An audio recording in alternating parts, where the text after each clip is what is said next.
Hello students, आज हम discuss करेंगे इस वीडियो में कॉम्बिनेशन ऑफ द रेजिस्टेंस। जैसा कि ये काफ़ी कॉमन प्रॉब्लम्स है, इसका हम लोग डिस्कशन करते हैं क्लास 12 के लिए, क्लास 10th के लिए, और ये सभी क्लासेस में डिस्कशन होता है एबव के क्लासेस में। तो रेजिस्टेंस जो होता है, रेजिस्टेंस को हम लोग कॉम्बाइन क्यों करते हैं और कौन कौन से कॉम्बिनेशन होते हैं उसके बारे में हम लोग देखेंगे इस वीडियो में। और जैसे कि आपको पीछे दिख रहा होगा कि हम लोग डिस्कस करेंगे कॉम्बिनेशन ऑफ द रेजिस्टेंस। ठीक है, इस कॉम्बिनेशन ऑफ द रेजिस्टेंस हम लोग डिस्कस करेंगे मोस्टली कि why we are combining the resistance and what is the need to combine resistance. Firstly जो बेसिक अरेंजमेंट होता है पहले हम उसको डिस्कस करेंगे, उसके बाद हम लोग डिस्कस करेंगे अंदर हायर लेवल का टॉपिक। ठीक है, पहले स्टार्ट करते हैं। देखिए, सबसे पहला जो कॉम्बिनेशन है इसको हम दो पार्ट में डिवाइड कर लेते हैं। सबसे इजी कॉम्बिनेशन होता है जो कि है सीरीज। पहला कॉम्बिनेशन हमारा है सीरीज कॉम्बिनेशन। ठीक है, दूसरा कॉम्बिनेशन होता है parallel. Second combination is the parallel combination. How can you identify the this circuit is in series combination and this circuit is in parallel combination. देखिए, कुछ आइडेंटिफिकेशन के इसके रूल होते हैं, कैसे आप इसको आइडेंटिफाई कर सकते हैं। तो देखिए, इसके जो कुछ रूल्स होते हैं इसको हम कैसे वर्क करेंगे। तो पहला देखिए, जो इसका रूल होता है, कोई भी रेजिस्टेंस होगा उसकी जो ज्वाइनिंग होगी, उसको ज्वाइन जो करेंगे alternatively plus positive symbol negative जुड़ा होगा और नेगेटिव सिंबल किससे जुड़ा होगा, पॉजिटिव से। ये अल्टरनेटिवली अगर कनेक्टेड है, ये कॉम्बिनेशन क्या होता है, सीरीज कॉम्बिनेशन होता है। Likewise in the parallel combination, first thing, positive terminal connected किससे होगा, पॉजिटिव से, एंड नेगेटिव टर्मिनल किससे कनेक्टेड होगा, नेगेटिव से। अभी हम फिगर ड्रॉ करेंगे, इसमें आपको शो करेंगे कि ये चीजें कहाँ पे दिख रही है। ठीक है, और दूसरी चीज, सीरीज कॉम्बिनेशन का यूज क्या है। सीरीज कॉम्बिनेशन का यूज ये है टू इंक्रीज रेजिस्टेंस।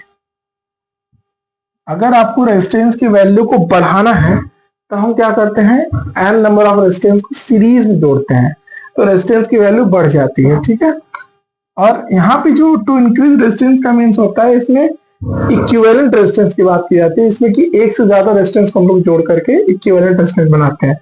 वैसे ही इसमें पैरेलल कॉम्बिनेशन में क्या हो जाएगा, टू डिक्रीज रेजिस्टेंस।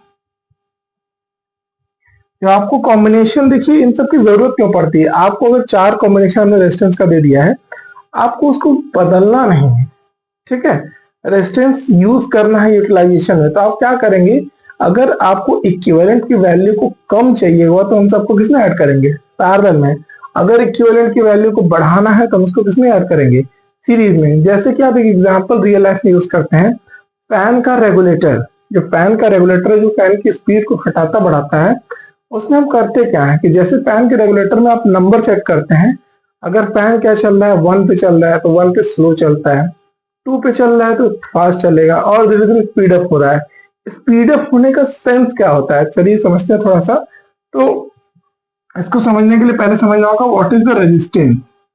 देखिए, रेजिस्टेंस क्या होता है, resistance is the something which oppose the flow of the electric charge through that conductor. जो पाथ होता है कंडक्टर का, उसमें से चार्ज के फ्लो का अपोज करता है।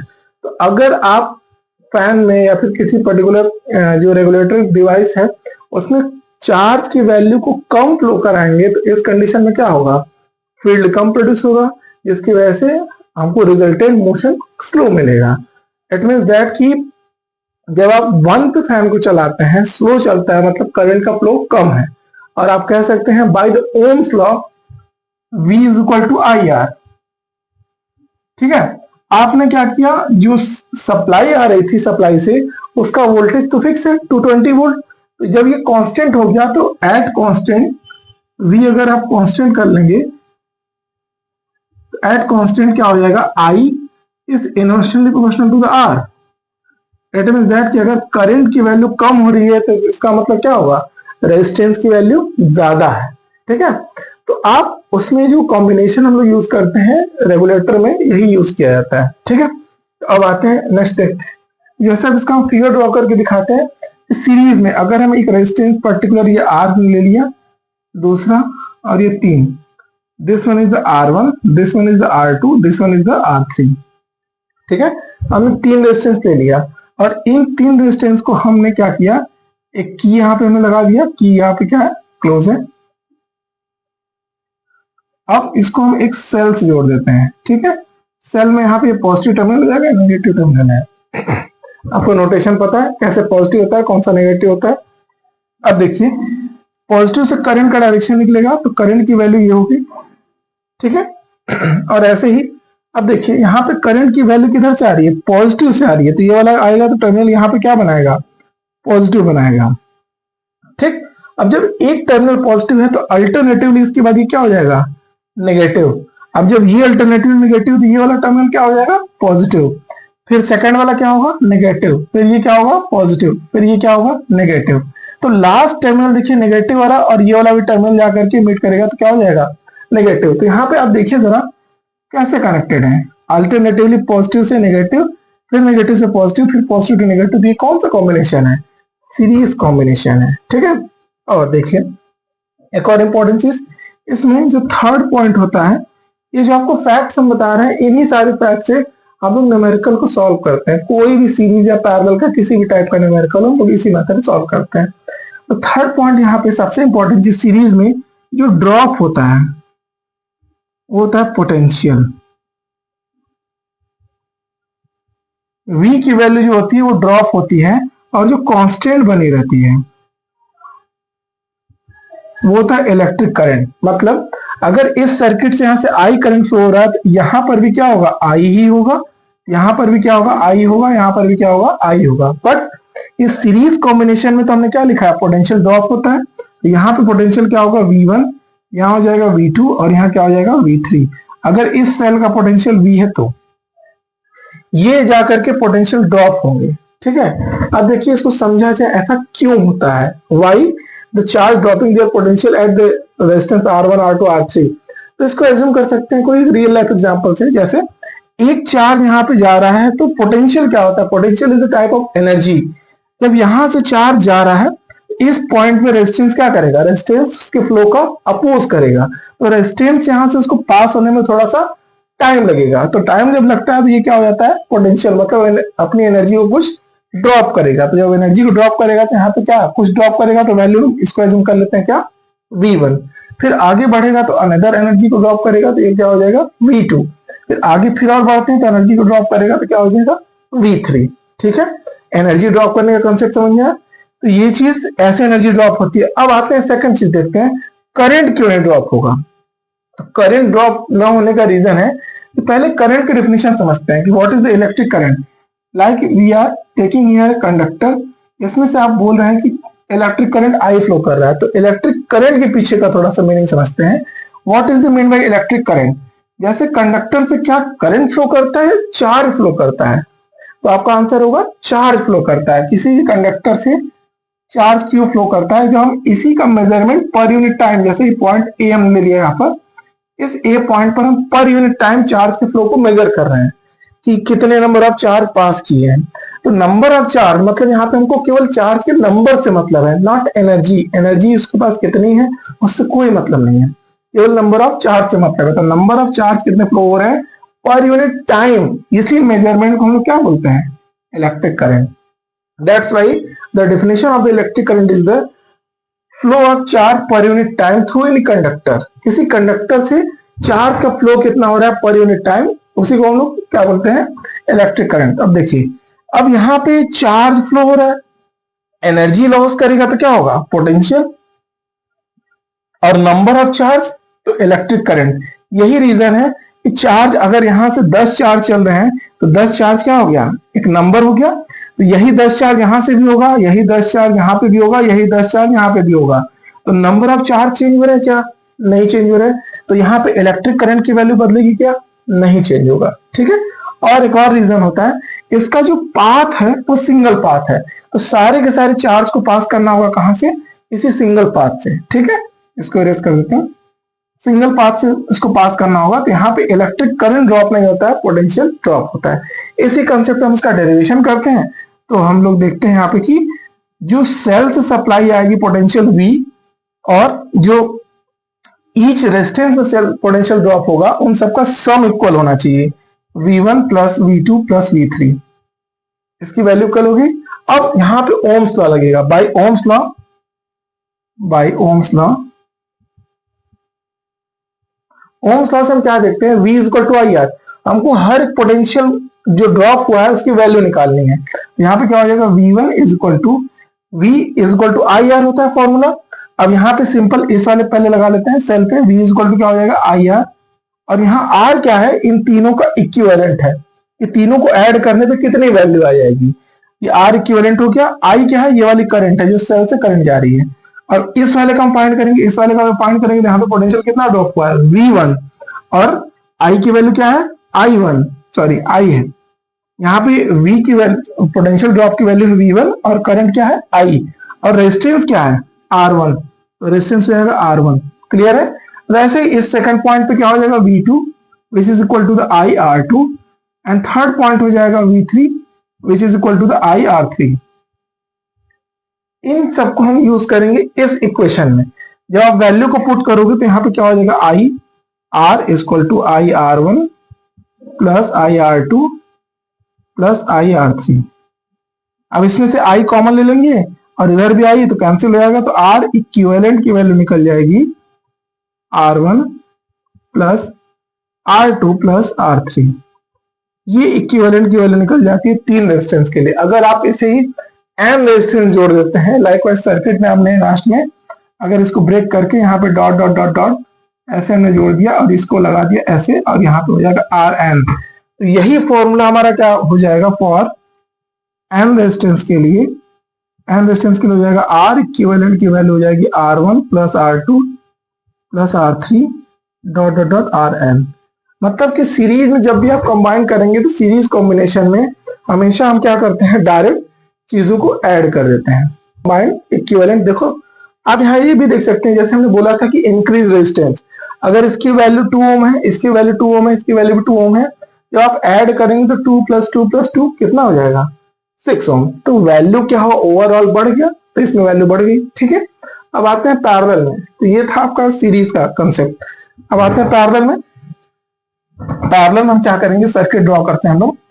जब सर्किट में यहाँ पे देख सकते हैं कि एक रेजिस्टेंस हमने ऐसे जोड़ दिया और दूसरा रेजिस्टेंस ये जोड़ दिया हमने, तीसरा रेजिस्टेंस ये जोड़ दिया हमने, तीन रेजिस्टेंस हमने जोड़ दिया और इसको ला करके की से जोड़ दिया और यहाँ पे एक सेल लगा दिया, पॉजिटिव एंड नेगेटिव, और इसका पोटेंशियल V हो गया, ये की हो गया। ठीक है। और इसका रेजिस्टेंस क्या हो जाएगा, R1 R2 और ये R3। अब यहाँ पे आपको दिख रहा होगा पॉजिटिव टर्मिनल से जो सप्लाई गई है ये पॉजिटिव हो गया, कंप्लीट है। तो यहाँ पे भी क्या आएगा, पॉजिटिव, और यहाँ पे भी क्या आएगा, पॉजिटिव, और यहाँ पे भी क्या आएगा, पॉजिटिव। और जैसा कि हमने पिछले में बताया था कि देखिए अल्टरनेटिवली चेंज होता है, जब यहाँ पॉजिटिव तो यहाँ क्या आएगा, नेगेटिव, यहाँ क्या आएगा, नेगेटिव, यहाँ क्या आएगा, नेगेटिव। अब आप यहाँ से भी देख सकते हैं ये सारा का सारा टर्मिनल जो सप्लाई आया किस पे आया, नेगेटिव पे। जब यहाँ पॉजिटिव था तो ये दोनों पे क्या आया, तीनों पे पॉजिटिव, और यहाँ पे जब नेगेटिव था तो सब पे नेगेटिव आ गया। तो आप ये देख सकते हैं कि जब पॉजिटिव टर्मिनल किससे कनेक्टेड हो, देखो देखिए इसका पॉजिटिव किससे कनेक्टेड है, इस वाले के पॉजिटिव से, इसका पॉजिटिव इस वाले के पॉजिटिव से, सभी पॉजिटिव एक जगह कनेक्टेड है और सभी नेगेटिव एक जगह कनेक्टेड है। तो इस टाइप के अरेंजमेंट को क्या बोलते हैं हम लोग, पैरेलल अरेंजमेंट बोला जाता है। ठीक है। अब देखिए यहाँ से जब सप्लाई जाएगी प्लस की और यहाँ पे माइनस की, ठीक है, तो आप यहाँ पे आइडेंटिफाई कर पाएंगे कि इसका इक्विवेलेंट क्या होगा। अब हमको इसको वेरीफाई करने के लिए इसका थोड़ा सा डेरिवेशन करना होगा कि डिक्रीज कैसे करता है रेजिस्टेंस, इसको देख लिया जाए। अब देखते हैं यहाँ पे, जैसे हमने प्रीवियस में डिस्कस किया था कि यहाँ पे करंट और पोटेंशियल की क्या कंडीशन होती है, वैसे इसमें भी देख लेते हैं। अब देखिए यहाँ से अगर कोई आई करंट फ्लो कर रहा है तो इस वाले में देखिए आई करंट फ्लो कर रहा है, तो ये सिंगल पाथ था, तो सिंगल फ्लो कर गया। अब इसमें क्या हो जाएगा कि आई जब ऐसे जा रहा है तो देखिए यहाँ पे 3 पाथ है, यहाँ पे जो करंट का फ्लो होगा वो क्या हो जाएगा, I1, इस वाले में करंट का फ्लो हम एज्यूम कर लेंगे I2, ठीक है, I2, और यहाँ पे क्या हम करंट का फ्लो कर लेंगे I3। तो देखिए यहाँ पे I1 हो गया, यहाँ पे I2 हो गया, यहाँ पे I3 हो गया। आपको दिख रहा है क्यों I1 I2 I3 हुआ है? उसका रीजन ये है कि हमने अभी बताया था नंबर ऑफ चार्ज, तो यहाँ पे नंबर ऑफ चार्ज डिस्ट्रीब्यूट हो जाएंगे अलग अलग पाथ पे, तो इसीलिए करंट इसमें डिवाइड हो जाता है। और पोटेंशियल की क्या कंडीशन होती है जरा देखा जाए, पोटेंशियल का सेंस होता है एनर्जी का लॉस। तो जब ये दोनों टर्मिनल पे सेम वैल्यू का आ रहा है, पोटेंशियल डिफरेंस वो चेंज नहीं हो रहा है, तो हर एक पॉइंट पे पोटेंशियल की वैल्यू क्या होगी, यहाँ पे v, यहाँ पे v, यहाँ पे v, तीनों पॉइंट पे पोटेंशियल इक्वल होगा। तो हम इसको ऐसे लिख सकते हैं थर्ड पॉइंट में, सॉरी फोर्थ पॉइंट में, कि जो आपका पैरेलल में होता है वो क्या ड्रॉप होता है, पैरेलल में ड्रॉप होता है करंट, जो आई की वैल्यू होती है वो ड्रॉप हो जाती है हर एक अलग अलग रेजिस्टेंस में, और जो कांस्टेंट होता है वो क्या होता है, पोटेंशियल। V की वैल्यू ऑलवेज कांस्टेंट बनी रहेगी पैरेलल एलिमेंट में, यहाँ पे हमने देख लिया।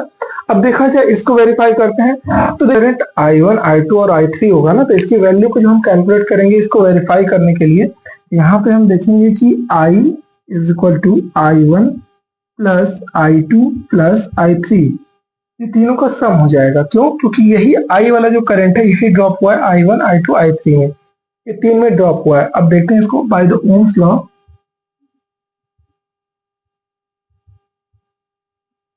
ओम्स लॉ से हम देखेंगे तो आपको पता है कि I is equal to V by R होगा, यहाँ पे V is equal to I R होता है, तो I निकालने के लिए I is equal to V by R हो जाएगा। और यहाँ पे जो ये R है वो इन तीनों रेजिस्टेंस का क्या है, इक्विवेलेंट है, तो R यहाँ पे हम लिख लेंगे इक्विवेलेंट, और दूसरी की वैल्यू जब हम निकालेंगे I1 की वैल्यू तो हो जाएगा V डिवाइड बाई R1।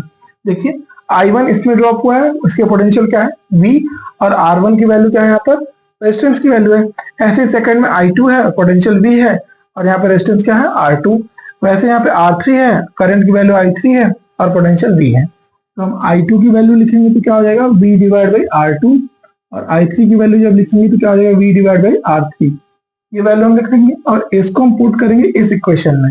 जब इस इक्वेशन में पुट करेंगे तो वैल्यू निकल के हमारी आएगी कि V divide by R equivalent is equal to V divide by R1 plus V divide by R2 plus V divide by R3, ये वैल्यू निकलेगी। अब इसमें देख रहे हैं कि V सब में कॉमन है, तो कॉमन लेकर के हम इसको कैंसिल कर देंगे।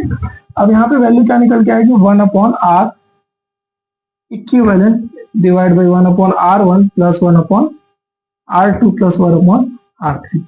अब यहाँ पे आपको दिख रहा होगा this one is the R equivalent, equivalent value निकल के आएगी वो ओवरऑल क्या है, लेस। यहाँ पे हम देख सकते हैं अगर कोई आप एक नंबर 5 लेते हैं तो 5 का अगर रेसिप्रोकल करेंगे तो वैल्यू क्या आ रही है 0.2, जो कि इससे काफी कम है। अगर आप कोई भी एक वैल्यू लेंगे उसका आप रेसिप्रोकल कर देंगे तो उसकी जो वैल्यू होती है वो बहुत छोटी हो जाती है, ठीक है। अब आपने इसमें देखा कि सीरीज और पैरेलल में क्या क्या चीजें होती है, जैसे कि सीरीज हमने देख लिया था, क्या सारी चीजें वेरीफाई हो गई, और पैरेलल में भी सारी चीजें वेरीफाई हो गई। कैसे वेरीफाई कर पाए कि सीरीज में कैसे इक्विवेलेंट निकाला जाता है, पैरेलल में कैसे निकाला जाता है। अब देखिए पैरेलल में यहाँ पे एक इश्यू आता है, जो कैलकुलेशन करते हैं, कैलकुलेशन के ड्यूरेशन पे आप इसका रेसिप्रोकल लेना भूल जाते हैं। जैसे सीरीज में क्या है, सिंपल है कि आपने इसको सिंपली ऐड कर लिया, बट पैरेलल में क्या होता है कि ऐड करने के बाद इसका रेसिप्रोकल लेना होता है। तो इसका हम थोड़ा सा शॉर्टकट बताते हैं कि आप जल्दी कैसे लगाएंगे। तो पहला हम लेते हैं for two resistance, for two resistance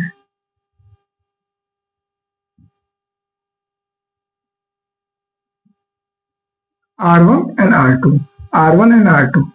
तो जब आप ट्रेडिशनल नॉर्मल फॉर्मूले से हम लोग कैलकुलेट करेंगे तो इसकी वैल्यू क्या निकल के आएगी, 1/R equivalent is equal to 1/R1 plus 1/R2, ठीक है, ये वैल्यू निकल के आएगी। अब यहाँ पे इसकी जो रिजल्टेंट निकल के आएगा 1/R equivalent is equal to, इसका जो हम एलसीएम लेंगे तो एलसीएम क्या हो जाएगा R1 R2, एंड दोनों का जो वैल्यू कैलकुलेट करेंगे तो R1 से डिवाइड करेंगे, यहाँ पे क्या बचेगा R2 प्लस यहाँ पे हो जाएगा R1। रेसिप्रोकल जब हम ले लेंगे तो क्या वैल्यू निकल के आएगी, R equivalent is equal to R1 R2 divide by R1 plus R2, ठीक है। आपने इसको एक पैटर्न आपको दिख रहा होगा कि हम इसी वैल्यू को जब कैलकुलेट कर रहे हैं तो ये निकल के आ रहा है, ठीक। तीन रेजिस्टेंस के लिए अब हम उसको आपको डायरेक्ट लिखना बताते हैं। सेकंड पॉइंट में हो जाएगा for three resistance, for three resistance जिसकी वैल्यू क्या है R1, R2, R3, तीन रेजिस्टेंस है। तो सबसे पहला काम करिएगा, तीनों रेजिस्टेंस का डायरेक्ट प्रोडक्ट कर दीजिएगा। पहले लिखना क्या है, R इक्विवेलेंट, ये ऑलवेज पैरेलल में करिएगा, सीरीज में क्योंकि हम लोग डायरेक्ट ऐड कर देंगे, ठीक है। अब यहाँ पे क्या हो जाएगा R1 R2 R3 and whole divided by, आपको एक एक टर्म्स को इसमें से रिप्लेस करना है, जैसे देखते हैं कैसे।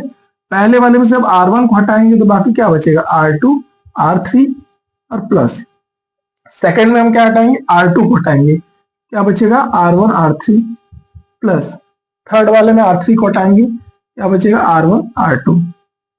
ठीक है, ये टर्म बच के आएगा 3 रेजिस्टेंस के लिए। बट इंटरेस्टिंग बात ये होती है, जितना रेजिस्टेंस लेंगे उतना ही डिनोमिनेटर में टर्म आता है, 1 2 3। देख रहा है, 3 टर्म्स आ गए। वैसे ही चलिए अब फिर से ट्राई करते हैं फॉर 4 रेजिस्टेंस। आप ये वैल्यू जो ये आपको 3 दिख रहा है ना, इसको आप कैलकुलेट करेंगे तो ये यही रिजल्ट निकल के आएगा। ठीक है, अब देखिए 4 रेजिस्टेंस के लिए, फॉर 4 रेजिस्टेंस इसकी वैल्यू क्या हो जाए, R1, R2, R3, R4। ये 4 रेजिस्टेंस हो गया। अब इसकी वैल्यू को जब आप कैलकुलेट करेंगे तो वैल्यू निकल के आएगी 1 R इक्विवेलेंट। अब प्रोडक्ट करना है simple, R1, R2, R3 and R4।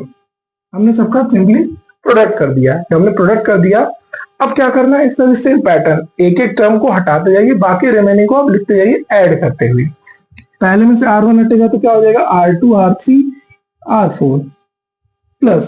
Second में से R2 हटेगा, क्या हो जाएगा, R1, R3, R4। ठीक है, फिर प्लस। थर्ड टर्म में से R3 हटेगा तो क्या हो जाएगा, R1, R2, R4। फिर उसके बाद फोर्थ टर्म हटेगा, फोर्थ वाली वैल्यू R1, R2, R3।